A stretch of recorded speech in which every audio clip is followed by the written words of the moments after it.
আবারও কোকোভেন থানা বড় সড়ো একটা সাফল্য পেল।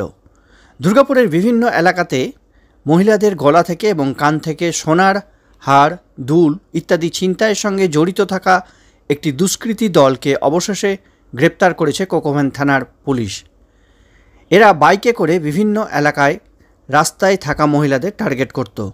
বুধবার আনুমানিক বৈকাল 5 ঘটিকায় ডিপিএল কলোনি এলাকায় নাম্বার প্লেটবিহীন গাড়িতে দুজন সন্দেহজনক ব্যক্তিকে দেখে কোকোভেন থানার পুলিশ সন্দেহ করে।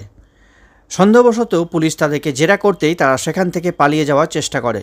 পুলিশ পিছু ধাওয়া করে এবং পুলিশ একজনকে ধরতে সক্ষম হয়। অপর ব্যক্তি পুলিশের অধরা হয়ে যায়। পুলিশের জিজ্ঞাসাবাদে সেই ব্যক্তি স্বীকার করে ওই এলাকায় মহিলাদের সোনার হার ছিনতাইয়ের উদ্দেশ্যেই তারা ঘুরছিল। এরপর তাকে জেরা করেই পুলিশ বোলপুর থেকে এই চক্রের আর একজনকে গ্রেপ্তার করেছে। ওই দুই দুষ্কৃতী একজন লক্ষ্মী সাহানি, বয়স প্রায় 50, অনেক দিনের দাগি আসামি।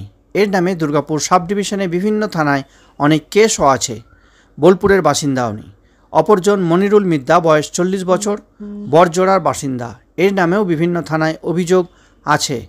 এদের আজ দুর্গাপুর আদালতে তোলা হচ্ছে। পুরো চক্রের হদিশ করতে পুলিশ এদের 10 দিনের জন্য পুলিশি হেফাজতের আবেদন করেছে।